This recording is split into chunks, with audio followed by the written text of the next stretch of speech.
Sergeant Alicia Thompson is standing in the jet bridge, her polished black boots clicking lightly against the floor plates as she waits for the cabin door to close. She is wearing her dress uniform, the olive green jacket neatly pressed, the silver rank stripes on her sleeve catching the overhead lights. Her chest is quiet with resolve, because she has done everything right. She is heading home after a year overseas, and for the first time in months, her heart feels like it might actually slow down. The last thing she expects is confrontation. She is one of the few passengers boarding last before takeoff, her first-class ticket clasped between her fingers like a lifeline. Her father, Commander Robert Thompson, arranged it weeks ago. She has been looking forward to slipping into that wide leather seat, closing her eyes and forgetting the world for a while. Instead, she is about to learn how quickly respect can be stripped away. Alicia steps into the cabin, taking in the plush tan tones and the quiet hum of the engines. The air smells faintly of leather conditioner and strong coffee in those small 12-ounce cups they hand out up front. She glances down the aisle, spotting seat 3A right by the window, exactly where her father wanted her. Her mind drifts for a second to home. Her mother with her apron on, humming while she bakes cornbread. She can almost taste that warm loaf. She imagines her dog wagging its tail against her legs, the screen door creaking as she steps in. That image is her reward for every long night in uniform. She steadies herself and moves forward, folding her backpack neatly before tucking it beneath the seat. Everything feels perfect until the smile fades. That is when Patricia Caldwell appears. She is the lead flight attendant, tall and with her ash-brown hair pulled into a tight bun at the back of her head.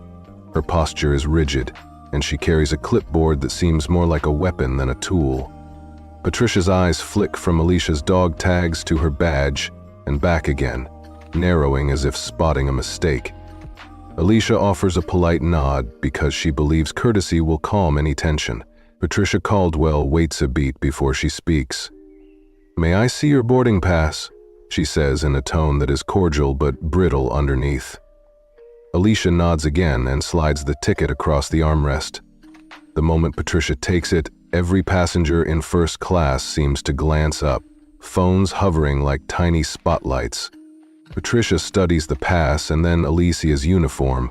The corners of her mouth twitch in a way that feels rehearsed. She glances back at the boarding pass, then back at Alicia and says, "This is a first-class seat." Alicia's voice trembles just enough when she replies, "Yes, ma'am, that is where I sit." Patricia checks the numbers again, then sets the clipboard on her forearm and lowers her voice. "There must be a mix-up. You will need to move to the back of the plane." Alicia's eyebrows lift, surprise flashing across her face. "My father purchased this ticket for me. It is valid," she says calmly. Patricia shakes her head, her tone shifting to something sharper. "I understand that, but this is not standard. I need you to come with me." The moment feels surreal. Patricia reaches out, placing her hand on Alicia's arm and pushing gently, just hard enough to remind her who holds the power in that space. Alicia freezes for a heartbeat, her uniform jacket stiff against her chest. A hush falls over first class so complete that Alicia can hear her own breath. She can feel dozens of eyes on her, some curious, many silent. No one moves. No one offers to speak up in her defense. Instead, she allows herself a small nod and stands. Her shoulders stay squared, but the weight of the stare from other passengers feels like 1,000 lead bricks. She gathers her jacket, drapes her backpack over her shoulder, and begins to walk down the aisle toward the rear of the plane. Walking past those marble-like bulkheads, Alicia feels the humiliation tighten her lungs. Each step toward economy is like walking backward through time, erasing every bit of the service and sacrifice that earned her those stripes. Passengers whisper behind their hands, but no one meets her gaze. She tries not to look down at the cheap blue seats waiting for her at the back. When she reaches economy, she picks the emptiest row she can find, seat 21C, wedged between two people glued to their tablets. She lowers herself into the cramped space and straightens, her back ramrod straight even though the cushion feels like plywood. The tray table squeaks under her elbow, and she can already feel the stiffness setting into her shoulders. She reaches into her backpack and pulls out her phone. Her fingers hover over the screen before she types a message to her father. "They told me I don't belong in first class. They made me move to economy. They touched my arm. I'm okay, but I'm upset." She hits send and then turns the phone face down on her lap so that the bright screen does not betray the worry she feels. She stares straight ahead at the seat back in front of her, letting the engine drone fill her ears even though her mind is racing. The pain is not in the downgrade itself.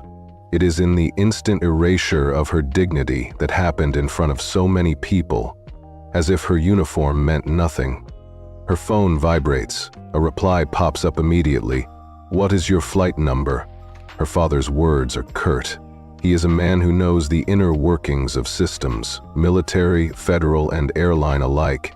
When he asks that question, Alicia understands that something is about to unfold. She types back, "Flight 227, then presses send and turns her attention back to the tiny window beside her. Outside, the sky is a pale ribbon of blue fading into clouds. The landing gear has retracted, and at 35,000 feet, she feels the gentle lift of the wings. She breathes in, letting the cool cabin air steady her. Up in first class, Patricia Caldwell has returned to her duties as if nothing happened. She pours champagne into fluted glasses, smiles at premium passengers, and offers pillows folded just so. A younger attendant named Emily Davis hovers close, her eyes flicking toward the back of the plane. Eventually, Emily crosses the cabin, raising her whisper just loud enough for Patricia to hear. "Are you sure her ticket was wrong?" Emily asks hesitantly. Patricia rolls her eyes. "I saw someone once using a uniform to get an upgrade," she shrugs. "First class is for those who pay for it, not anyone in a costume." Emily looks uneasy, but she does not press further. She drifts away, leaving Patricia to her polished routine. Meanwhile, Alicia feels a knot tighten in her stomach. She knows better than to lose her temper. Instead, she rests her head against the window panel and closes her eyes. The seats closest to the galley are louder, full of passengers talking and clanking cups. She imagines her father pacing his office in Washington. He is Commander Robert Thompson, overseeing operations at the highest levels. When he gets involved, it means this is no small matter. She tucks a strand of hair behind her ear and waits. She trusts him to handle it, even though her heart pounds with every jolt of turbulence. Somewhere near the cockpit, the captain's cabin phone buzzes. Captain Michael Reynolds picks it up, glancing at the little illuminated sign beneath the control panel. A crisp, authoritative voice comes through. "This is Commander Robert Thompson," his father says. "I am calling about a passenger on flight 227. My daughter, Sergeant Alicia Thompson, was removed from her first-class seat unfairly." Captain Reynolds freezes for a moment, his fingers hovering over the intercom button. He straightens in his seat. "Yes, sir," he replies. "I was not aware of any—" The commander's voice overshadows him. "She was humiliated in front of other passengers, physically touched, and downgraded without cause. I have already been in contact with the Department of Aviation Security." The line goes dead before the captain can respond. The cockpit is silent except for the hum of the avionics. Captain Reynolds looks at his co-pilot, then reaches for the cabin intercom switch. Patricia Caldwell is halfway through greeting a passenger when the captain's voice comes over the speaker. "Lead flight attendant, report to the cockpit immediately." Patricia freezes with a glass of orange juice in her hand, confusion flickering across her face. She sets the glass down on the side console and walks briskly toward the cockpit door. Alicia hears the ring of the seatbelt sign chime in economy, an odd echo of the power shift in first class. In the cockpit, Patricia slides in and attempts her rehearsed smile. "You called for me, Captain?" she asks, voice pitched higher than usual. Captain Reynolds does not smile back. He fixes her with a steady gaze. "Do you recall seat 3A?" he asks. She nods, swallowing, her shoulders stiff. "The passenger you moved," he continues. "Did you verify her ticket and her identity?" Patricia glances at her clipboard, then back at him. "I checked the pass," she responds slowly. "It matched." The captain's eyes narrow. "Yet you still moved her. Why?" Patricia's voice wavers. "I thought it was an error. I believed someone might be using her uniform." Captain Reynolds leans forward. "That passenger is Sergeant Alicia Thompson, daughter of Commander Robert Thompson, who is overseeing defense operations at the national level. The Department of Aviation Security has escalated this issue." Patricia's face pales. The captain's voice is calm but firm. "You will go back to first class, apologize in front of the entire cabin, and escort her back to seat 3A. If her rights were violated, this flight may not continue to its destination." Patricia stands frozen for a moment, her heart racing. When she turns and leaves the cockpit, her steps are halting, as if the carpet might swallow her. A few minutes later, Alicia hears the gentle tap of heels approaching. She looks up to see Patricia Caldwell return to the aisle, her face pale and eyes cast downward. The lead attendant clears her throat and says, "Ladies and gentlemen, I would like to apologize for my earlier actions." Her voice quavers as she steps into the row where Alicia sits. "Sergeant Thompson, I am sorry for the way I treated you. Please come back to your seat." Patricia gestures toward first class, her shoulders slumped. The cabin falls silent, and for the first time those passengers who watched in silence 2 rows up look down at Alicia with something like respect. Alicia rises, her uniform impeccable despite everything. She nods to Patricia and walks back toward the front, each step reclaiming her dignity. She feels a ripple of murmurs and maybe even applause as she passes. When she reaches 3A, she turns to face the cabin. She sees faces softened by guilt and curiosity. She offers a small, calm smile and settles back into the wide leather seat that always felt like home, even in the air. As Patricia hands her a fresh glass of water in a clear 8-ounce tumbler, Alicia looks out the window at the endless horizon. She lifts the glass in a silent toast to every soldier who has ever faced unfair judgment. As the engines continue their steady roar, Alicia thinks of her father's disciplined calm and knows the rest of this flight will go smoothly. She will land at her hometown airport in a few hours, step off the plane into her mother's arms, and finally let herself breathe. But the memory of those first few minutes on this flight will remain a reminder that even the smallest act of prejudice can be powerful, and when you stand tall in the face of it, your strength becomes the real story. The cabin felt charged in a way Sergeant Alicia Thompson had never experienced, even in the heat of combat. The gentle hum of the engines and the muted chatter of passengers had receded into the background, replaced by an almost electric tension. Every eye in first class seemed to hover on her seat, but no one was brave enough to meet her gaze. Across the aisle, the leather seats that once felt like a sanctuary now pressed in on her, as though the very fabric had turned against her. Her uniform, once a symbol of honor, felt heavy, each wrinkle a reminder of the insult she endured. Karen Mitchell advanced down the center aisle with the stiffness of a condemned woman. Her hair, pulled back in its usual neat bun, now looked like a cage trapping her shame. She paused in front of seat 21C, crouching low so her voice would not carry beyond a whisper, but even in that hush, every head turned. "Sergeant Thompson," she began, "it appears there has been a misunderstanding." Her eyes darted to the rows behind Alicia, where flight attendants Emily Carter and 2 others hovered silently, their expressions a mixture of guilt and relief that the spotlight had shifted. Alicia lifted her chin, meeting Karen's gaze with a quiet fury that burned brighter than any artillery flare. "A misunderstanding?" she echoed, voice calm but so resonant that several passengers straightened in their seats. "You told me I didn't belong in first class, and you touched my arm." The words landed like stones in a still pond, rippling through rows of stunned faces. Becky, the elderly woman in 2B, set down her half-finished champagne and seemed on the verge of speaking, only to catch herself and fold her hands tightly in her lap. Karen's throat worked as if she were trying to swallow that truth whole. She swallowed audibly, her voice catching at the start. "I'm sorry for the way I handled things," she said, each word heavy and deliberate. "I misread the manifest and She broke off, glancing at the manifest tucked under her clipboard, as though hoping it would absolve her. A few rows back, the tweed-jacketed gentleman leaned forward again, voice barely above a murmur. "I saw what happened," he confessed, "and it appalled me." Alicia glanced up, her head tilting slightly, and surprised him with a direct look. "Did you say anything when it happened?" she asked, voice soft but insistent. He shook his head, shame coloring his features. I didn't think it was my place," he admitted. Alicia's lips curved in a small, knowing smile. "It always is," she replied. Her phone vibrated, cutting through the charged silence.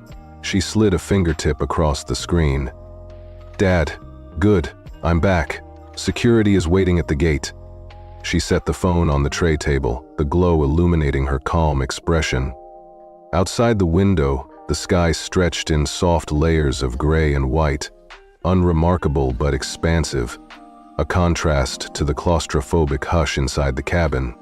Captain Reynolds's voice then came over the intercom, measured and professional.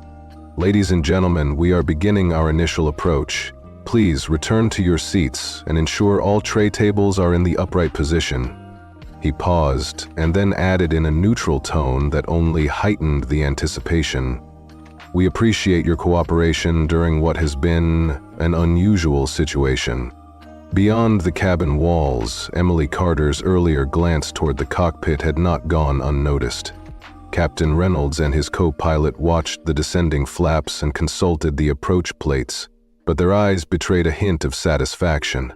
They too understood that the flight they commanded would be remembered not for its on-time arrival, but for the integrity upheld under pressure. Back in the galley, Karen Mitchell finally placed her clipboard on a side counter and wiped her palms on her skirt. Her uniform, once immaculate, now felt like a straitjacket. Her colleagues avoided her eyes but offered curt nods of acknowledgement. Emily stepped forward last, her hand hovering over Karen's elbow.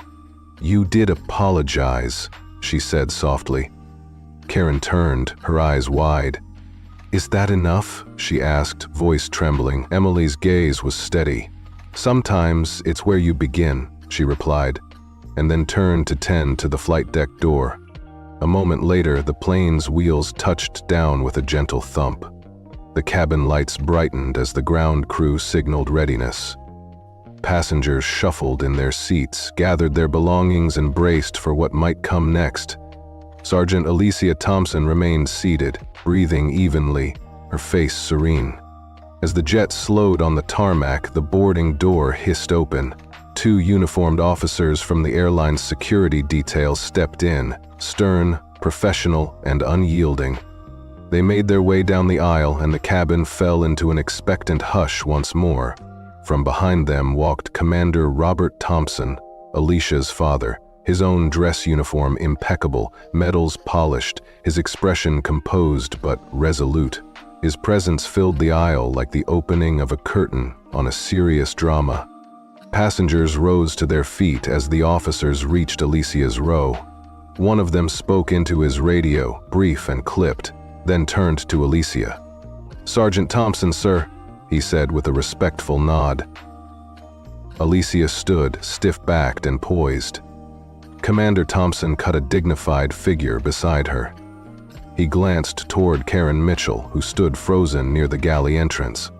"Sergeant Thompson," her father addressed her in a gentle tone, "I see that justice has been served." His eyes softened as he met his daughter's calm gaze. Alicia offered him a slight smile, her pride in his steadiness evident. "Thank you, Father," she replied, voice steady as a rifle shot. The lead officer then addressed Karen Mitchell.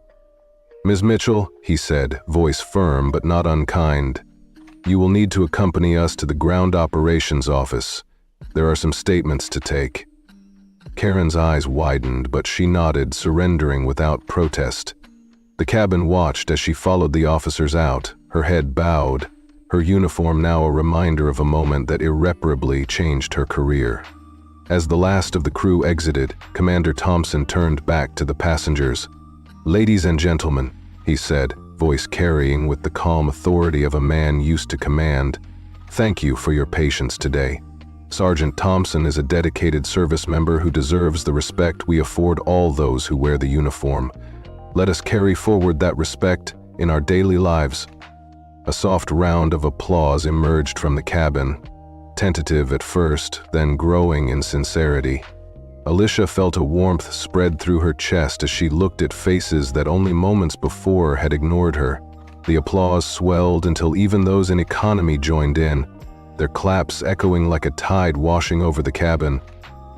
When the noise subsided, Commander Thompson offered one final nod to his daughter. She met his gaze, appreciating how he had handled things with calm precision. Then, together, they stepped off the plane into the cool evening air of the tarmac. Flashbulbs popped from media cameras waiting just beyond the jet bridge, a testament to how a single moment of prejudice had ignited headlines and sparked conversations nationwide. As she descended the stairs, Alicia felt the rush of cameras and onlookers, but she kept her composure. She walked beside her father, her boots clicking against the metal steps, proud that she had stood tall in the face of injustice. Karen Mitchell's fate would be decided by her employer, but for Alicia, this was more than a personal victory. It was a statement that respect cannot be bargained away, that silence in the face of wrongdoing is complicity, and that one voice, steady, resolute, can shift the course of an entire cabin. By the time she reached the jet bridge floor, a crowd of reporters and passengers lined the corridor. The roar of questions and camera shutters formed a backdrop to her thoughts. She gave a short press statement, courteous, brief, unflinching. She spoke of service, dignity, and the importance of standing up when wrongs are done. When the final question was asked and the flashes dimmed, Alicia allowed herself a true smile.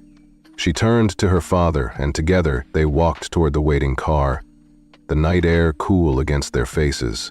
Behind them, the cabin door closed, sealing a story that would be retold as an example of courage and the sweet justice that follows when one refuses to be silenced. In the days that followed, media outlets replayed the footage of Karen Mitchell's hesitant apology, the hush of the cabin, the quiet strength of Sergeant Alicia Thompson as she reclaimed her seat, and her father's dignified intervention. Social media brimmed with discussions about respect, discrimination, and the power of speaking out. Alicia received letters of gratitude from veterans, from strangers, from young people who found inspiration in her steadiness. Through it all, she remembered the tight leather of that first-class seat, the weight of dozens of eyes, and the sting of a hand on her arm that tried to push her back.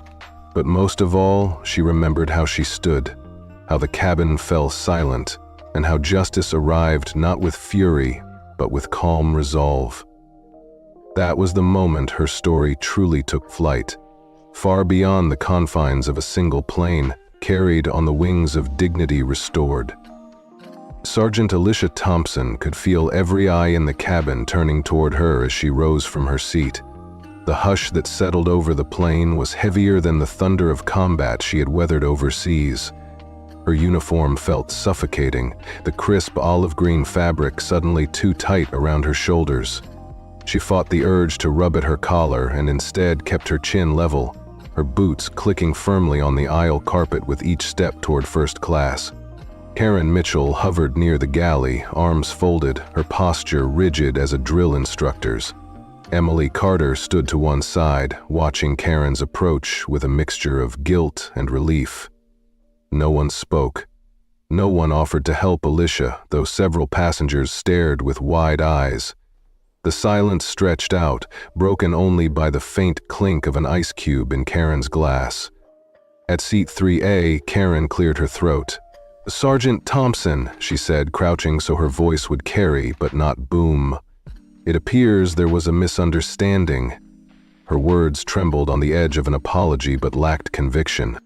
Alicia paused at the armrest, folding her hands neatly in her lap. her lips curved in a polite but unyielding half-smile. "A misunderstanding," she repeated. "You told me I didn't belong here, and you touched my arm."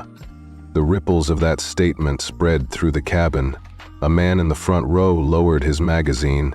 A woman 2 rows back set down her champagne flute. Even the flight attendants on the other side of the curtain leaned in to listen. Karen swallowed. "I'm sorry," she began, voice wavering. "I misread the manifest. Your ticket did match your seat assignment." She stopped as a hush deeper than any spoken word fell around them. Alicia rose, her clean crease of skirt brushing the edge of the seat. She did not say thank you. She did not say you're forgiven. She simply turned and walked past Karen, her stride unhurried but resolute, retracing the path she had been forced to take earlier. The first-class passengers who had turned their backs when she was humiliated now shifted uncomfortably in their seats. A few yoked their expressions into masks of contrition. Alicia settled back into 3A, tucking her backpack under the seat just as she had before. Karen hovered briefly behind her, mouth opening and closing like a guppy. "If there is anything I can do for you, please let me know," she said at last, voice small. AC offered a slight nod, then opened the little hard-covered book in her lap. She did not read. Her eyes were fixed on the blank space between words, absorbing the silence that spoke far louder than any apology. Karen retreated to the galley, her skin pale and her hands damp. Emily Carter met her gaze and gave a small nod. Nothing needed to be said. Emily turned her back and busied herself with trays, but Karen remained frozen, caught by the weight of 1,000 judgments. Sergeant Thompson sat motionless in her seat, the gentle hum of the engines a distant echo. Then her phone vibrated. "Dad, they're at the gate. Wait for them," the message read.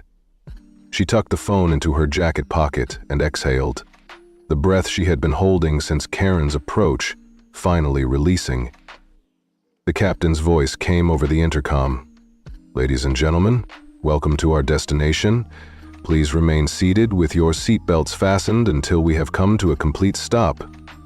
The routine announcement felt like a formality, a thin veil over the electricity crackling through the cabin. Outside, the plane's wheels touched down with a smooth thud, the reverse thrust rattling the fuselage gently. A handful of passengers offered polite applause, but it lacked warmth. It was the sound of relief tinted with uncertainty. No one truly knew what would happen next. A few minutes later, the plane eased to a stop at the gate. The seatbelt sign clicked off and Hush turned to cautious motion. A woman near the window leaned over and whispered to her husband. His reply was inaudible but nodded vigorously. A man 2 rows ahead in the aisle reached up to grab his carry-on, but Sergeant Thompson remained seated, composed. Her father's instructions were clear: remain seated. Let them come to you. A figure appeared at the front door, a tall man in a dark suit, an airline badge clipped to his lapel. His shoulders were broad, his expression unreadable. He stepped through the cabin door without a glance at the crowd, his eyes locked on Karen Mitchell, who was standing stiffly in the galley. "Ma'am," he said, voice firm but polite, "you'll need to come with us." His tone carried the finality of a court order. Karen's mouth fell open, but the words would not come. The officer repeated himself. "There has been a formal complaint and federal notification of misconduct during this flight. You will be escorted for questioning immediately." A stunned gasp rippled through the cabin.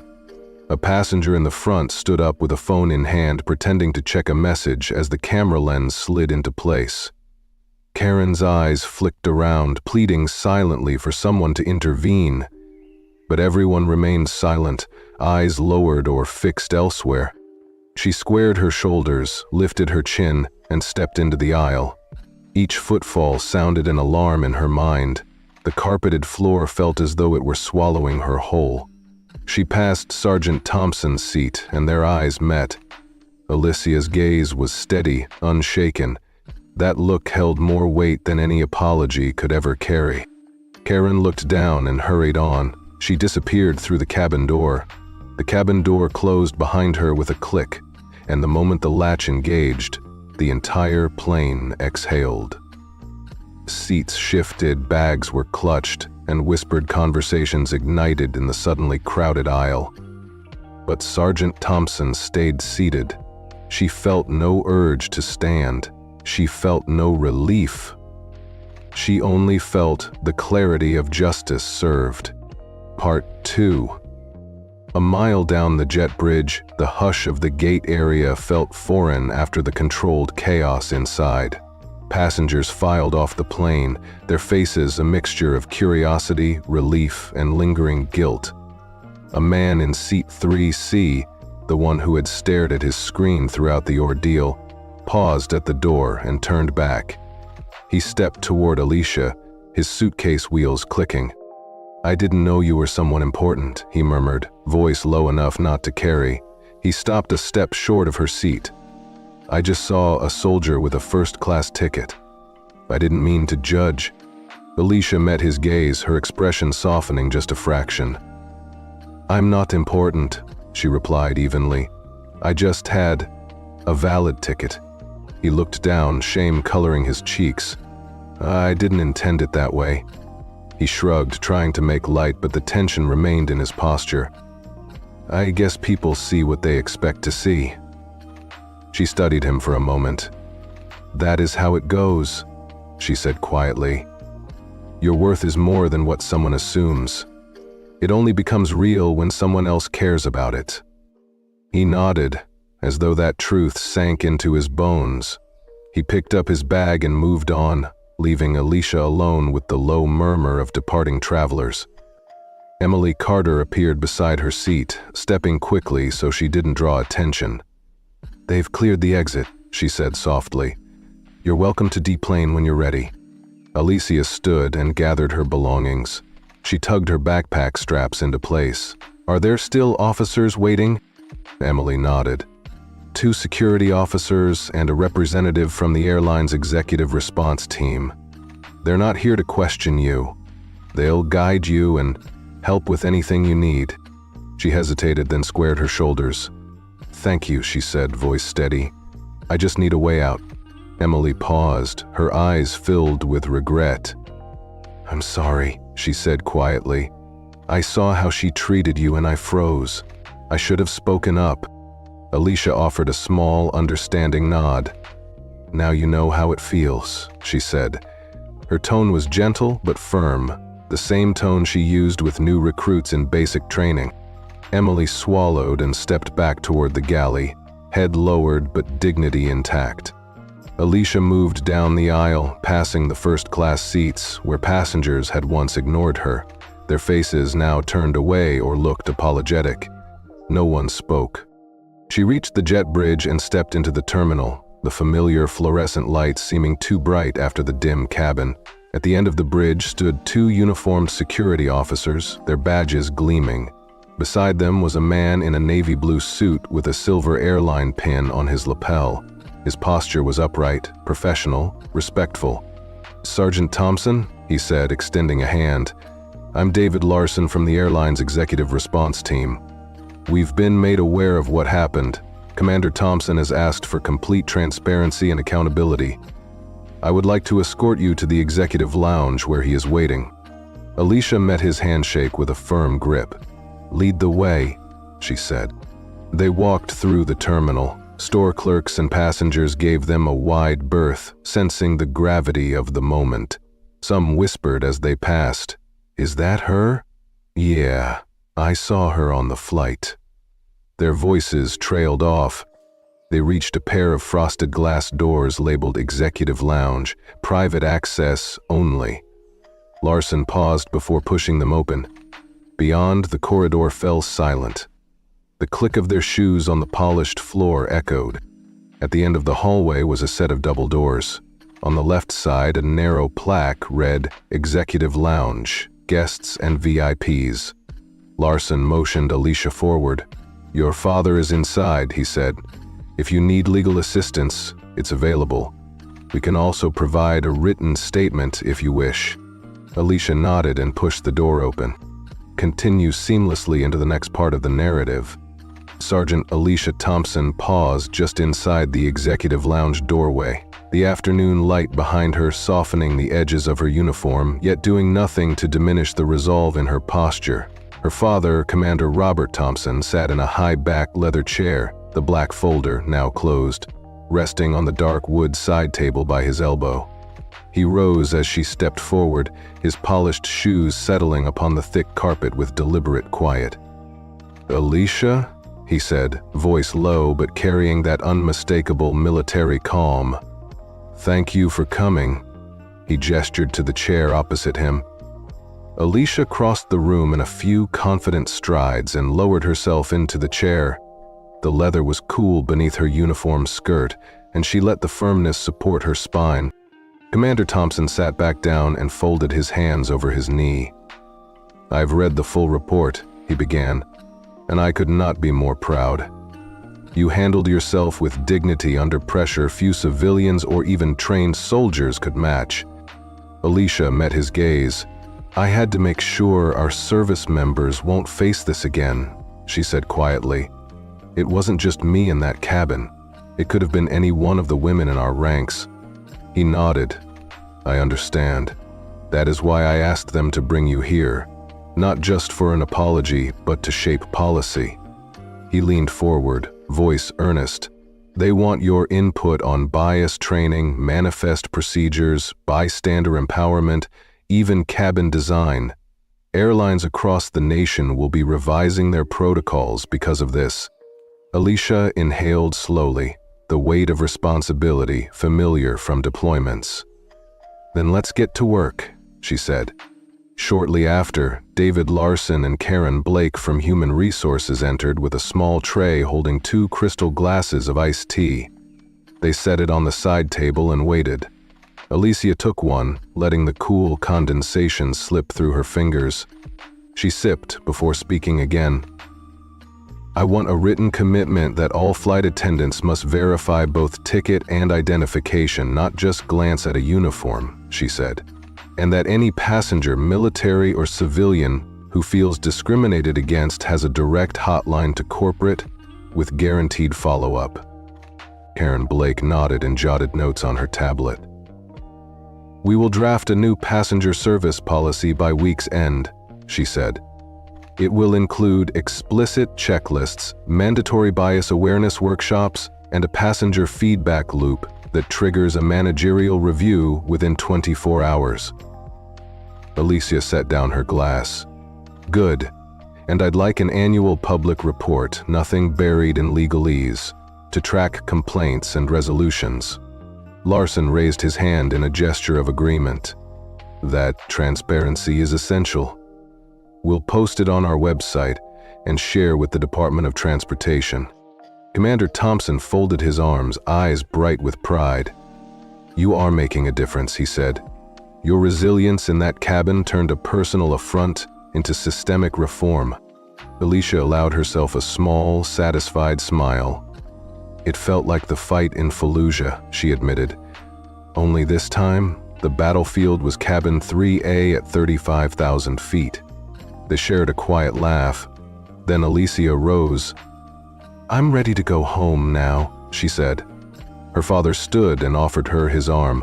She linked her elbow into his, and together they exited the lounge, where the executive team stood back respectfully, leaving them a clear path. Outside, the airport corridors were alive with motion. Families reunited, business travelers hurrying to connections, children tugging teddy bears. Yet the throng parted for them as if instinctively aware of their rank and purpose. Airline employees lined the walls, offering nods of respect. A young gate agent paused in his paperwork to salute both officer and daughter of the regiment. They reached the curb where a black SUV idled. Before they entered, Alicia turned to her father. "Thank you for trusting me to handle it," she said softly. She understood that his role could easily have overshadowed hers, but he had given her the space to reclaim her own voice. He nodded. "Always," he replied. "You are your own best advocate." The SUV doors closed, and the vehicle glided away from the terminal, merging onto the boulevard lined with magnolia trees whose white blossoms glowed in the fading light. Alicia watched the city skyline come into view, steel towers reflecting gold from the setting sun. She thought of her comrades still deployed overseas, and of the countless veterans who had carried indignities heavier than luggage. She resolved that this victory would stand as a beacon for them too. That evening, Alicia returned to her childhood home, greeted by the gentle arms of her mother and the excited chatter of her younger brother Michael. In the kitchen, the long pine table was set with care, white plates edged in blue lace, crystal water goblets, a pitcher of sweet tea, and Mary Thompson's famous cornbread, still warm from the oven. They sat down and the clink of silverware began a symphony of comfort. Mary poured iced tea for everyone. Commander Thompson offered grace, thanking them for their service to country and family. Conversation flowed. Michael's plans for the fall semester, Mary's book club gossip, but always beneath it all lay the quiet pride. Alicia described the day's meetings, the trained restraint of Karen Mitchell as she faced accountability, the coin presentation, the policies drafted. Each emotion she had felt, the sting of humiliation, the fire of righteous anger, the relief of vindication. She shared as though narrating a tactical operation. Michael listened wide-eyed. "I can't imagine being treated like that," he said. He paused, then added, "But Dad says what you did will protect guys like me when we're out there. That means everything." Alicia met his gaze across the table. "It does," she agreed. "Every uniform deserves respect, no matter where they are or what they look like." Mary reached across and squeezed her hand. "You taught us that dignity is non-negotiable," she said. Commander Thompson set down his glass and looked around at his family. "To dignity," he toasted. Glasses lifted, and their smiles met like a shield of light. Over the next days, Serena Airlines' public apology appeared in national newspapers and on evening news broadcasts. A primetime news anchor recapped Flight 227's injustice, emphasizing how a single sergeant's calm resolve had sparked meaningful reform. Social media campaigns under Seat of Respect and Thompson Stands trended. Veteran advocacy groups praised her, civilian organizations hailed the airline's accountability, and military spouses sent letters thanking her for standing up for all uniformed personnel. Alicia returned calls from advocacy groups, offered interviews to local students, and worked with the airline's training department to craft interactive bias workshops featuring video reenactments of her experience. She recorded a voicemail greeting for the airline's new passenger hotline, her voice firm but welcoming. "You belong here. We are listening." One morning, she received an email invitation to speak at the National Aviation Conference alongside the Secretary of Transportation. Another asked her to address a symposium on diversity at a major university. Invitations kept arriving. Airport security seminars, corporate leadership retreats, even an appearance on a national talk show. Through it all, she kept her focus on the people who needed a voice most. Service members overseas, older passengers who felt invisible, anyone pushed aside by assumption or ignorance. Months later, Alicia stood at a podium in a grand hotel ballroom before a sea of airline executives, union representatives, government officials, and fellow service members. The banners read, "Aviation for All, Respect at Every Altitude." She looked out at their faces, some nervous, some skeptical, and took a steady breath.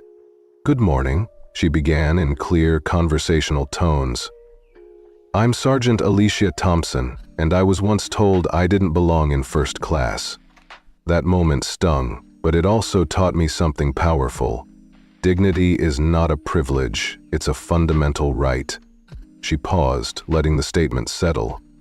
When you choose to look beyond uniform or skin color, you acknowledge the humanity that connects us all. Today, I challenge you to make respect your standard operating procedure. As she spoke, sharing anecdotes, policy recommendations, and genuine humor, the audience leaned in. They laughed at her jokes about tiny airplane seats, they furrowed their brows at sobering statistics, and they applauded when she called out the need for concrete accountability measures. By the end, many had tears in their eyes, and when she concluded with, "May every passenger feel seen and every crew member feel heard," the standing ovation rang like a salute. Afterward, executives approached her with handshakes and heartfelt thanks. One airline CEO admitted he had underestimated the impact of everyday kindness. A veteran-led nonprofit asked her to chair a committee on in-flight discrimination. Students and interns lined up for selfies. Some veterans, some civilians touched by her story. Through it all, Alicia remained grounded. She knew the real work would continue long after the applause faded, monitoring the hotline's effectiveness, refining training curricula, ensuring follow-through on every policy. But she felt ready. She had faced down silence and prejudice at 35,000 feet and had emerged with her dignity, her voice, and a path forward for countless others. A year later, Sergeant Alicia Thompson found herself back at the Georgia Regional Airport, not as a passenger but as a keynote speaker for an inclusive travel summit. The terminal's familiar hum felt like an old friend, and as she walked through security, her coin gleaming on her lanyard, the cheers of supporters echoing behind her, she realized just how far she had traveled from that humiliating moment on Flight 227. No longer was she the quiet soldier moved to the back. She was the advocate, the catalyst for change, the voice of respect that soared above every whisper of prejudice, and as she stepped onto the stage, the crowd rose in applause. She lifted her hand in a calm salute, and she knew without doubt that dignity had taken flight and would remain airborne for all who refused to be silenced. Sergeant Alicia Thompson pushed open the heavy double doors of the executive lounge and felt a familiar mix of calm and determination. The soft hum of the air conditioning, the subtle scent of polished mahogany, and the low murmur of staff in tailored navy blazers seemed to envelop her like a shield. At the far end of the room, seated behind a sleek glass coffee table, was her father, Commander Robert Thompson. He rose as she entered, closing his eyes for just a heartbeat in silent pride before nodding once and opening his arms. Alicia crossed the room in measured steps, her boots clicking on the plush carpet, and he welcomed her into a firm, brief embrace. "You okay?" His voice rumbled, low and steady. Alicia drew in a deep breath, then exhaled. "I am now," she replied, settling into the leather chair opposite him, her uniform crisp and immaculate, even after hours of turmoil. She placed her backpack at her feet and fixed him with a direct gaze. "I read the report, Dad," she began. "I saw the footage. Someone filmed it and already sent it to aviation circles."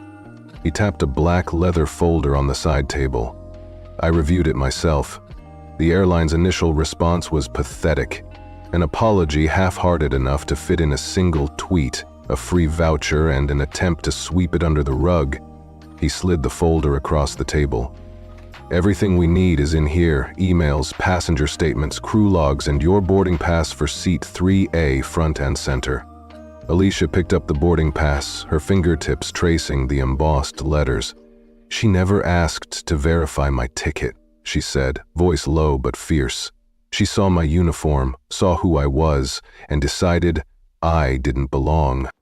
He nodded, jaw tight. "She's been suspended pending investigation, but that doesn't go nearly far enough."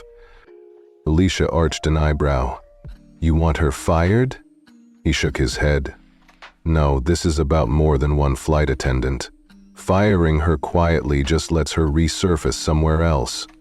We need systemic change, policy that ensures no one can push a uniformed service member off a seat, or anyone else out of their place, again." She leaned forward. "What kind of change?"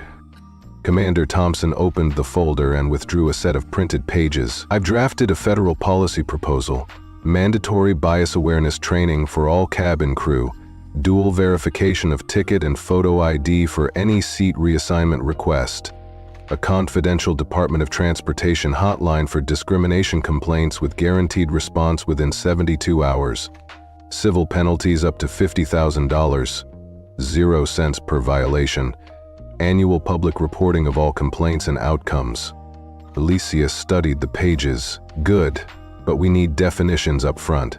Premium or special security seat must include military uniforms, verified medical and mobility needs, religious or cultural attire, official travel assignments, and documented humanitarian cases. Her father nodded and adjusted the draft accordingly. Agreed.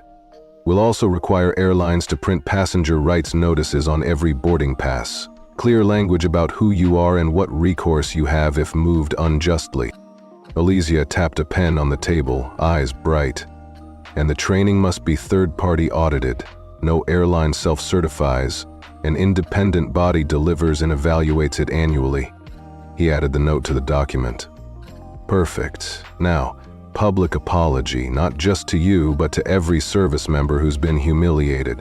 We'll demand the airline issue a front-page statement in all major newspapers and on their website.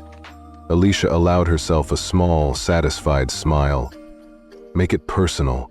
Reference Sergeant Alicia Thompson's experience. Turn this from a PR stunt into genuine accountability. Her father gathered the document. We'll send this to the Department of Transportation tonight. They'll route it to key sponsors on Capitol Hill, ranking members on Senate Commerce, House Transportation, Veterans Affairs. She rose, resolve burning. And I'll draft talking points. I'll testify personally. He stood, placing a protective hand on her shoulder. You've earned that stage. Meanwhile, across town, Karen Mitchell sat alone in a windowless HR conference room, her uniform-style blazer feeling like a costume she could no longer wear. A single overhead light illuminated the long oak table before her, and on it lay a preliminary notice, investigation pending, potential termination. The words seemed carved in stone. Images of Flight 227 flickered in her mind. The instant she peeked at Alicia's uniform and assumed entitlement. The hush of first class as she crouched to issue her awkward apology. The handcuffs clicking on her wrists as security escorted her out. She realized now that she had treated a soldier, someone who'd served her country for a year overseas, as if she were a trespasser. A polite knock sounded and Karen Blake, the airline's VP of Human Resources, entered with a sympathetic nod. Ms. Mitchell, she began, voice gentle. Thank you for coming in. We wanted you to have the opportunity to respond before finalizing our recommendations. Karen swallowed. I know, I made a terrible mistake, she said, voice wavering. I assumed. I didn't verify. I humiliated a soldier in uniform in front of dozens of passengers. Blake slid a complete dossier across the table. Passenger statements, flight logs, social media posts calling out Serena Airlines for racism, and transcripts of the apology Karen had given. You have 3 days to respond in writing, Blake explained. After that, we will present to corporate counsel. The likely outcome is termination. Karen closed her eyes against the weight of it. She picked up a pen and paper. I accept full responsibility, she wrote slowly. I apologize to Sergeant Alicia Thompson and to all who witnessed my conduct. I will comply with any further training or disciplinary measures imposed. She set the pen down and exhaled, her uniform now a reminder of a disgrace she could not undo. Back in the Thompson study, Alicia and her father worked late into the night, fine-tuning their policy proposal. Each clause they drafted aimed not merely to punish one flight attendant, but to erect safeguards against prejudice across the entire industry. Their final draft, nearly 20 pages of clear, enforceable language, covered definitions, enforcement mechanisms, funding for training programs, and passenger rights advisories. At 2 a.m., Commander Thompson closed his laptop. We'll present this to Senator Elaine Whitman tomorrow. She's chair of the Aviation Subcommittee and a veteran advocate. She'll champion it. Alicia rubbed her eyes but smiled. "Then we'll testify together." He stood and offered a proud nod. Together. The following afternoon, a crowded media room at Atlanta Hartsfield was packed with reporters, cameras, and airline staff. A banner proclaimed Air Travel Dignity Act, respect at every altitude. Alicia stepped to the podium in her service uniform. Her father joined her, medals gleaming. Flashbulbs popped, microphones jostled. "Good afternoon," Alicia began, voice steady and clear. "I'm Sergeant Alicia Thompson. On Flight 227, I was removed from my first-class seat, based purely on assumptions about my uniform and my race. That injustice sparked a movement."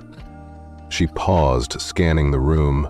"Today we introduce the Air Travel Dignity Act to mandate bias training, dual verification of ticket and ID, and a confidential DOT hotline. Discrimination will no longer be dismissed as error or miscommunication. It will carry real consequences." The room erupted in applause as cameras clicked furiously. Commander Thompson stepped forward. "My daughter represented every service member who's ever felt invisible or unwelcome," he said. "It's time for Congress and every airline to commit to respect." The applause still echoed in the terminal's media room as Alicia and her father stepped away from the podium. Cameras clicked around them and microphones were thrust toward their faces, but they moved calmly through the crowd, heads held high. Later that afternoon, Senator Elaine Whitman announced that she would introduce the Air Travel Dignity Act in the Senate Commerce Committee. Alicia watched from the gallery as committee staffers lined up to thank her personally, some tearing up as they spoke of their own family members in uniform. It felt surreal to see policy begin at her fingertips. Over the following weeks, Alicia and Commander Thompson provided testimony at both House and Senate hearings.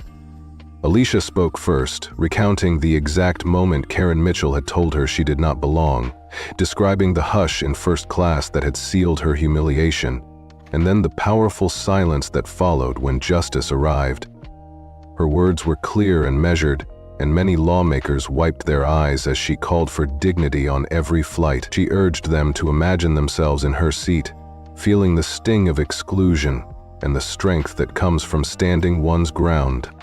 Her father followed with technical detail, explaining the draft's definitions, enforcement mechanisms, and funding for independent bias audits.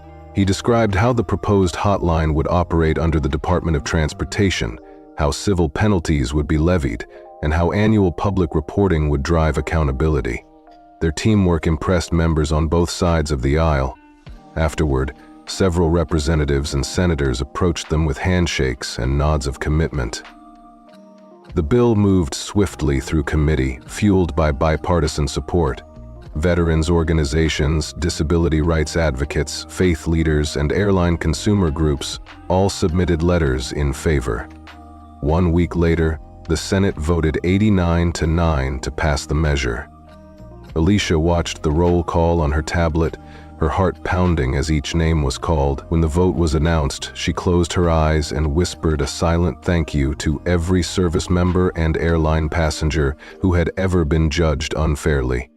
The House passed it by a similar margin 2 days later. With both chambers in agreement, the Air Travel Dignity Act was sent to the president's desk. On a crisp morning under a bright blue sky at the White House South Portico, Alicia and Robert Thompson stood side by side in the front row as the president signed the law.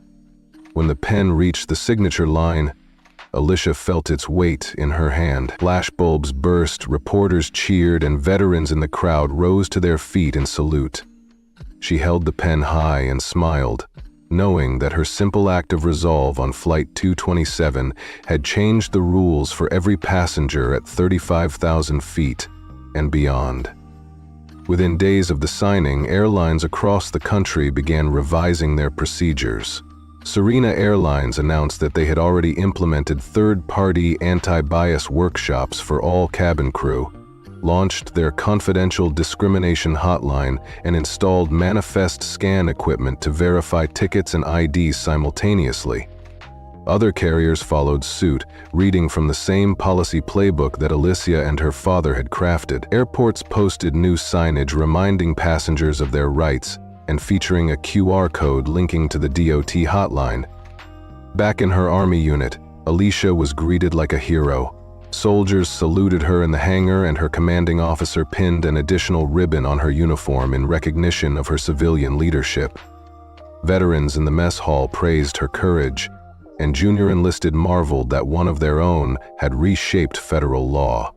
Despite the accolades, she remained humble, always redirecting praise to the importance of respect and treating everyone with dignity.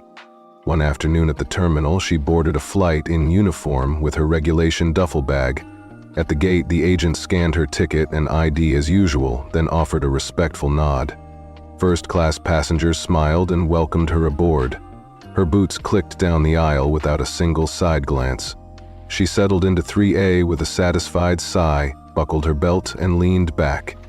For the first time, the leather seat felt like a genuine sanctuary, rather than a contested territory. Months later, at a major airline industry summit in Chicago, Alicia delivered a keynote address alongside the Secretary of Transportation. The banner behind her read, "Aviation for All." She spoke of the power of individual action to spark systemic change, of the importance of empathy in every cabin aisle, and of the enduring human right to be seen and respected. The summit hall erupted in a standing ovation when she concluded with, "Let every passenger feel seen and every crew member know they are held to the highest standards of humanity." During the Q&A, an airline CEO admitted that prior to Flight 227, they had underestimated the impact of everyday kindness and the cost of unchecked bias. A union representative pledged to include anti-discrimination clauses in every labor contract. Students from law schools and policy centers lined up to ask how they could help refine and expand the law's reach. Alicia answered each question thoughtfully, her calm assurance inspiring everyone in the room. Back at home, holidays brought her and her family together in the backyard under twinkling lights. Commander Thompson grilled burgers, while Mary Thompson set out a spread of salads and cornbread. Michael, now a month into officer training school, spoke of how her story had become part of his curriculum. Alicia laughed and ruffled his hair. "Just remember," she told him, "your worth is not determined by someone else's assumptions." Her father raised a glass of iced tea to the family. "To Sergeant Alicia Thompson," he toasted, "may your story remind us always to honor the dignity in each person, whether they wear a uniform or not." Alicia lifted her glass, reflecting on how far they had come. "And to every passenger and crew member who will never forget that respect is the seat everyone deserves." Years later, as a civilian veteran advocate, Alicia would travel the world speaking at conferences, advising airlines, and mentoring young service members. She would see cabin crews pause to salute her, and children ask for selfies, wide-eyed at the woman who had challenged an entire industry. But no matter the applause or the headlines, she never forgot the hush of that first-class cabin, or the fierce clarity that had driven her to act. In the end, the real victory lived in the everyday moments. The flight attendant who now carefully checked both ticket and ID before asking a passenger to relocate. The elderly woman who felt empowered to speak up when she witnessed unfair treatment. The veteran who boarded in uniform and felt a genuine welcome. That was the legacy of Flight 227, a quiet revolution that ensured the skies would no longer be a place of silent judgment, but a space of shared respect. And so Sergeant Alicia Thompson's story reached far beyond the confines of a single flight. It became a testament to the power of steadfast resolve, to the importance of structural change, and to the unwavering truth that dignity is not a privilege.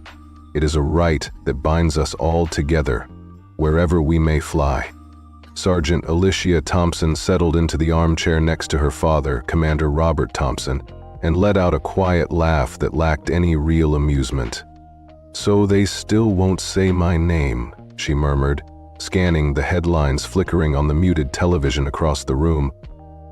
"They think vague words buy them time," her father said bluntly, He tapped the legal pad beside him. "But you won't let them hide behind that." Alicia reached for the pen, feeling its weight in her hand, her eyes fixed on the blank lines like a runway waiting for takeoff. "What do you want me to write?" she asked. "Not what I want," he replied, voice calm but firm, "but what has to be said." Alicia drew in a steady breath and began. Mandatory policy enforcement against discriminatory passenger handling. No airline employee shall remove, relocate, question, or physically direct any passenger with a valid ticket based solely on appearance, attire, or assumption of status.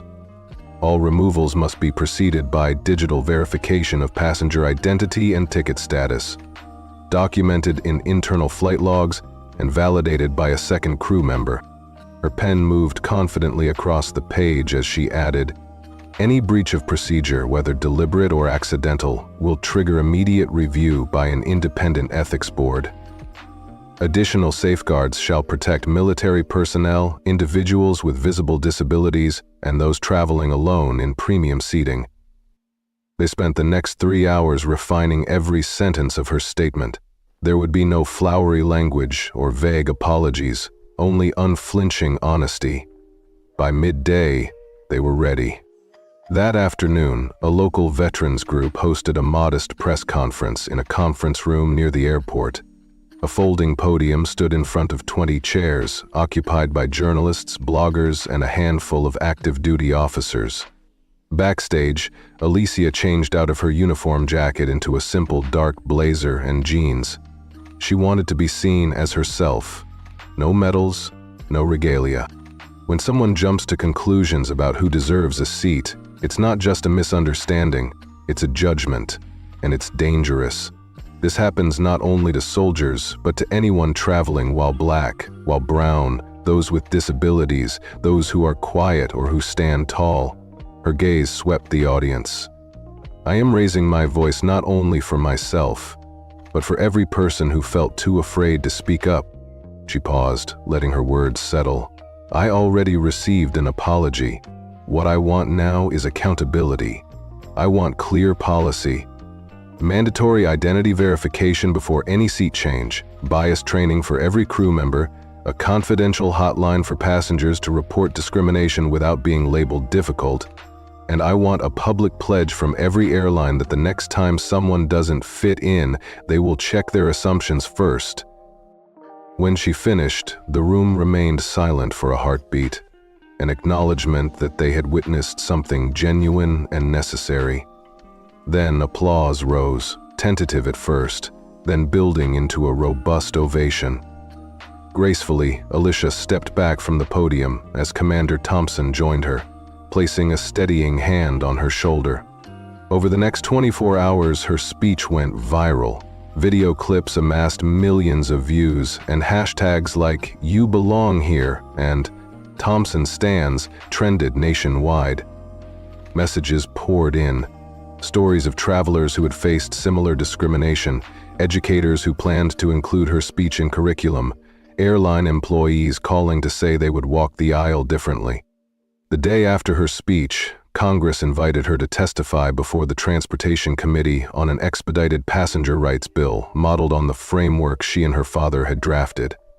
Senators and representatives listened to her eyewitness account and her clear policy recommendations.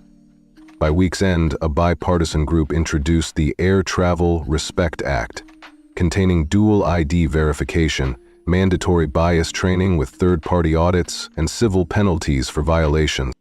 6 weeks later, in a Capitol hearing room bathed in afternoon light, the bill passed both chambers with overwhelming support. On a crisp morning in the East Room of the White House, Alicia stood beside her father as the president signed the law.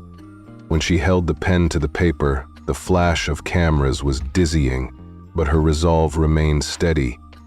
She had turned her personal fight into a historic change. Months later, back at her Army post, fellow soldiers greeted her with proud salutes. In airline terminals nationwide, new signage reminded travelers of their rights, with QR codes linking to the DOT discrimination hotline. Cabin crews conducted regular bias awareness drills based on Alicia's experience. One evening, as she boarded a flight in uniform for a training assignment, the gate agent scanned her ticket and ID with a respectful nod. She walked down the aisle to her first-class seat, and passengers smiled as she passed. Settling into 3A, she exhaled, the leather cushion now a genuine seat of dignity. On her next journey, she traded her uniform for jeans and a simple t-shirt. At gate A12, the agent scanned her boarding pass and photo ID, nodded warmly, and said, "Enjoy seat 2A, Miss Thompson." No quizzes, no second glances. She settled in without disturbance, exhaled, and let the engine's roar become a gentle hum of belonging. Bing emerged with dogwood blossoms and clearer skies, and Flight 227's significance only grew. Alicia's story moved from viral clip to landmark case study. College classrooms debated her speech as an example of silent protest. Airline workshops incorporated her narrative into ethics modules. Passengers from underrepresented backgrounds began to speak up, buoyed by her example. She did not ask for any of this attention, yet she handled it with the same calm resolve she showed on that plane. Then came an invitation to speak at the National Aviation Policy Forum in Washington, D.C., a room filled with executives in tailored suits and regulators with carefully honed talking points.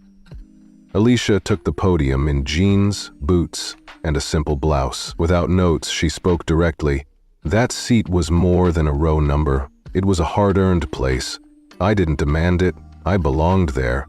But someone assumed otherwise. Today, we're not just fixing procedures, we're shifting perceptions. You can train every crew member, but none of it matters until you believe dignity is a right, not a privilege. The room erupted in respectful applause that carried the power of true understanding. That evening, she strolled alone toward the Lincoln Memorial. The city hummed with life, horns, laughter, footsteps.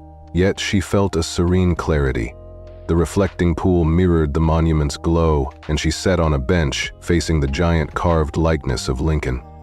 She remembered the touch on her arm that day on Flight 227, a small, dismissive gesture that threatened to erase her place. Instead, she turned silence into strength. By choosing to speak, she refused to let that moment define her. As flags fluttered in the breeze and the water rippled softly, Alicia realized something profound. She had seized what no uniform or medal could give her, the recognition of her own worth and the power to protect it for others. She rose, breathing in the night air, determined that once someone glanced at her and assumed she didn't belong, they would think twice next time. Her story was over only in its beginning. Wherever an airline cabin hummed at 35,000 feet, passengers and crew would remember that Sergeant Alicia Thompson belonged, no seat number required,